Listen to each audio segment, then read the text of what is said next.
En 1932, su esposa solicita el divorcio y comienzan los trámites por la custodia de sus hijos y las reclamaciones compensatorias.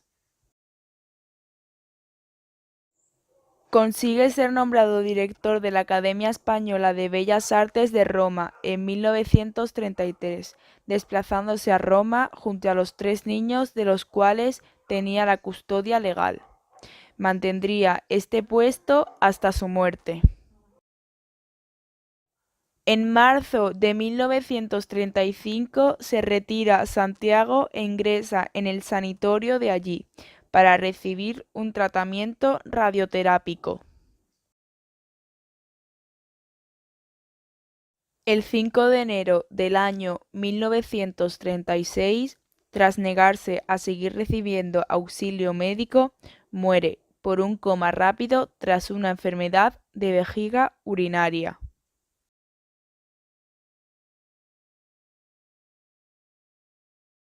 De Estío es una obra publicada en 1903 y se sitúa en México.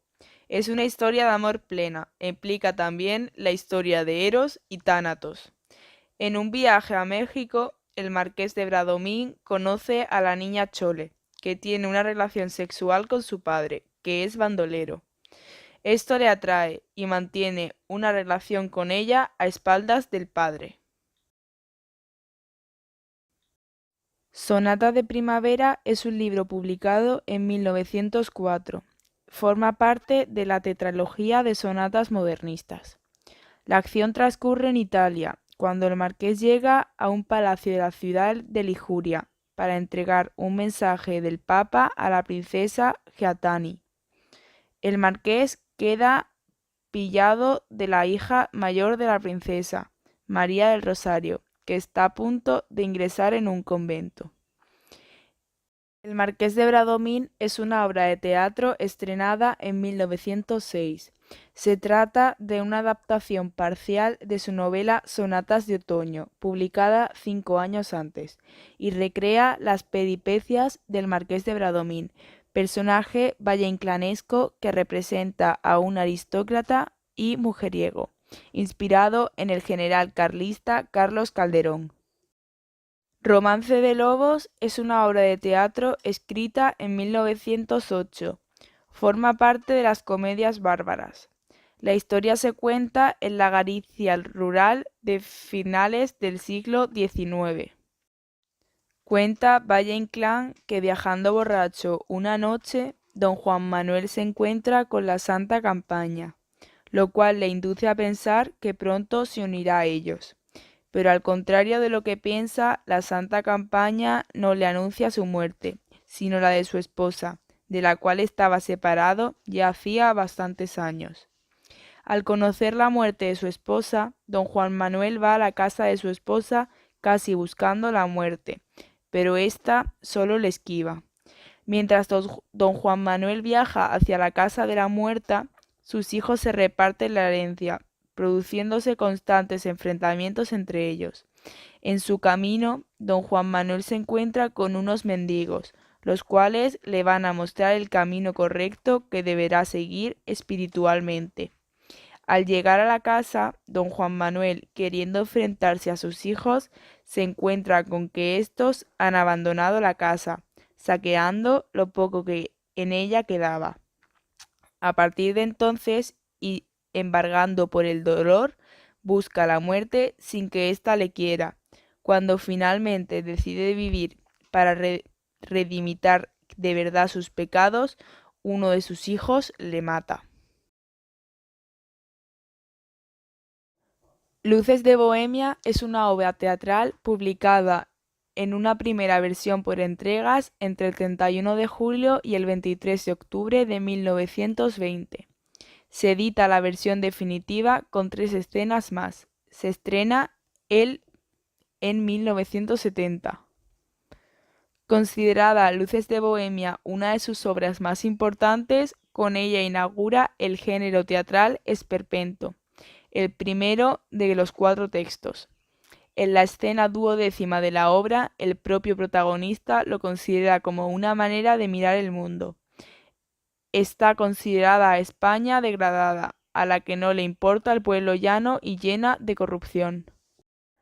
Los cuernos de Don Friolera es una obra de teatro del género del esperpento.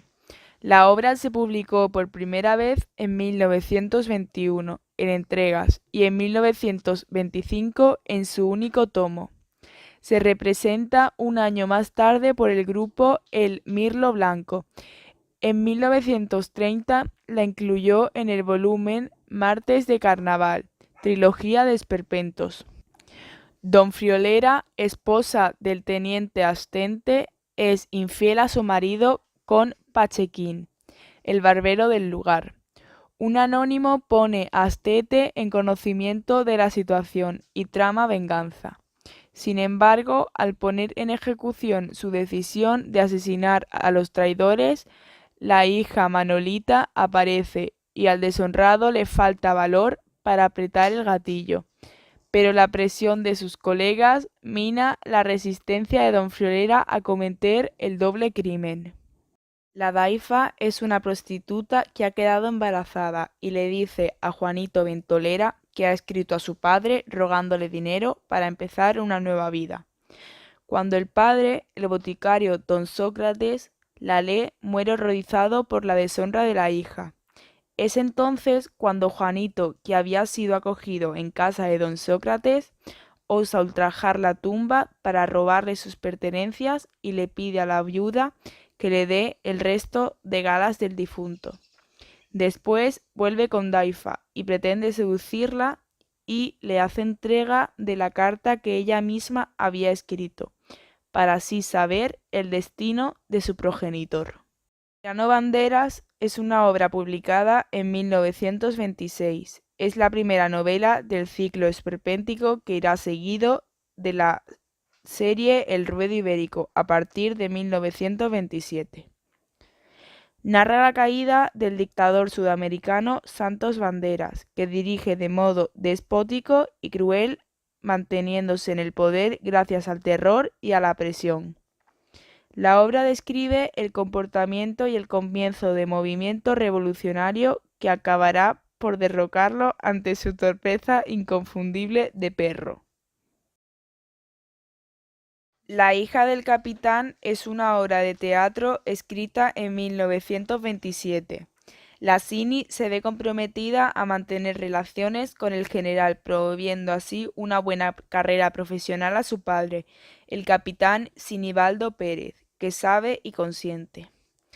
Se cruza en la historia el golfante, enamorado de la Cini y cegado por la pasión, se dispone a asesinar al general. Sin embargo, por equivocación, acaba con la vida de otra persona, el pollo de Cartagena.